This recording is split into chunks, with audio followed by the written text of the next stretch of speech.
اور اللہ پوچھے گا ان کے ہاتھ حاملہ جو ہے اس لیے ہے کہ انہوں نے اپنے ہاتھوں سے اپنے سرمائے کو ضائع کیا تھا۔ دوسری چیز زنا، بس دو باتیں، بات پوری۔ زنا، اللہ اکبر، اللہ کے رسول علیہ السلام فرماتے ہیں اللہ پاک ہر گناہ کی سزا آخرت میں دے گا، ہر گناہ کی سزا آخرت میں دے گا، لیکن زنا وہ چیز ہے، ظلم اور زنا، اللہ اس کی سزا دنیا ہی سے دینا شروع فرما دیتا ہے۔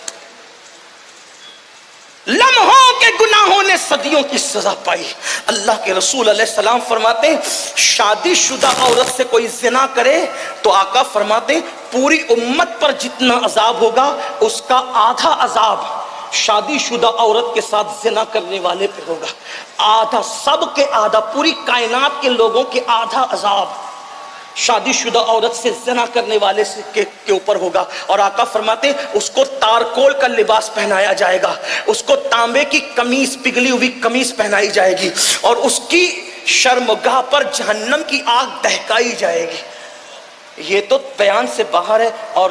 تیسری چیز جو فحاشی کی وجہ سے سامنے آتی ہے وہ ہے بدفعلی، مردوں کا مردوں کے ساتھ بدفعل۔ اللہ کے رسول علیہ السلام نے فرمایا قیامت اس وقت تک قائم نہیں ہوگی جب تک کہ بدفعلی کی کثرت نہ ہو جائے۔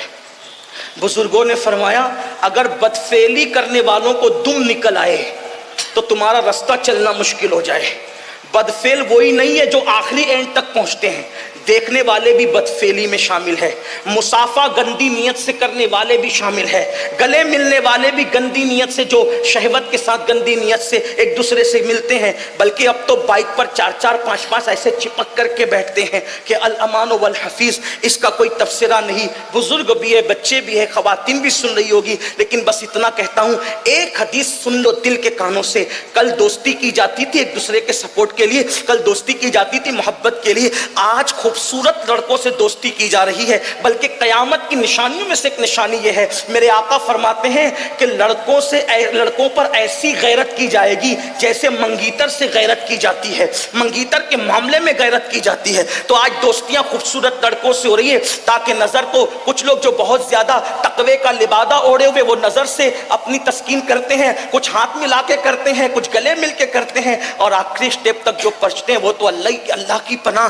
اللہ ہمیں اور ہماری قیامت تک نسلوں کو محفوظ رکھے۔ اتنا سن لے بس، جو کرتے ہیں اللہ کرے ان کے کان تک یہ روایت پہنچے۔ اللہ اکبر۔ میرے آقا فرماتے ہیں کہ جو مرد کسی مرد پر بدفعلی کرتا ہے تو اس وقت حالت یہ ہوتی ہے کہ اللہ کا عرش کانپ جاتا ہے، خدا کے عرش پر کپ کپی طاری ہو جاتی ہے، اور قریب ہوتا ہے کہ اللہ اس پر عذاب نازل کرے، تو فرشتے آسمانوں کا کنارہ پکڑ کر قل ہو اللہ کی تلاوت کرنے لگتے ہیں، اور جب تک کہ وہ تلاوت نہیں ترک کرتے، نہیں چھوڑتے، اس وقت تک جب تک خدا کا غضب ٹھنڈا نہ ہو جائے۔ جانور بھی یہ فعل نہیں کرتے، جانوروں میں صرف ایک جانور ہے جسے سور اور خنزیر کہتے ہیں، وہی یہ فعل بد کرتا ہے۔ شیطان نے سب سے پہلے یہ فعل سکھایا۔ میرے آقا علیہ السلام نے یہاں تک فرمایا جو بدفعلی کرنے والا، لواطت کرنے والا مرے گا، ایک لمحہ بھی قبر میں نہیں گزرے گا، اللہ ایک فرشتہ بھیجے گا جو پرندے کی شکل کا ہوگا، وہ اس کو اٹھائے گا اور اٹھا کر کے وہاں لے جا کر اس کو پھینک دے گا جہاں قوم لوط پر عذاب آیا تھا، اور وہ انہی کے ساتھ جہنم میں جلے گا، اور اس کا چہرہ قیامت کے دن سور کی شکل میں ہوگا۔ اللہ اکبر۔ یہ بھی میرے آقا فرماتے قیامت کے دن آدھے دھڑ والے یعنی بغیر سر کے بچے آئیں گے، اللہ فرمائے گا تم کون ہو؟ تو وہ کہیں گے کہ ہم وہ لوگ ہیں کہ ہمارے باپ نے بدفعلی کی تھی کسی مرد کے ساتھ، اور کسی مرد کے پیچھے کے مقام میں ہمیں ڈال دیا تھا، آج ہمیں بدلہ چاہیے کہ اس نے ہمیں بغیر قصور کے کیوں دنیا سے آنے سے روکا۔ تو اس وقت اللہ فرمائے گا اس کو منہ کے بل گھسیٹتے ہوئے لعنت کرتے ہوئے جہنم میں لے کر کے جاؤ، دنیا ہی سب کچھ نہیں ہے، فحاشی کا خاتمہ کیا جائے۔ یاد رکھیے، میں آپ سے عرض کرنا چاہتا ہوں اپنے بچوں کی شادیاں جلدی کرو، بیٹیوں کی شادیاں جلدی کرو، شادیوں میں تاخیر مت کرو۔ فرمایا حدیث پاک ہے کہ جس نے بیٹا بیٹی کی شادی میں جان بوجھ کے تاخیر کی اور وہ پھر زنا میں مبتلا ہو گئے تو اس کا ذمہ دار صرف بیٹا بیٹی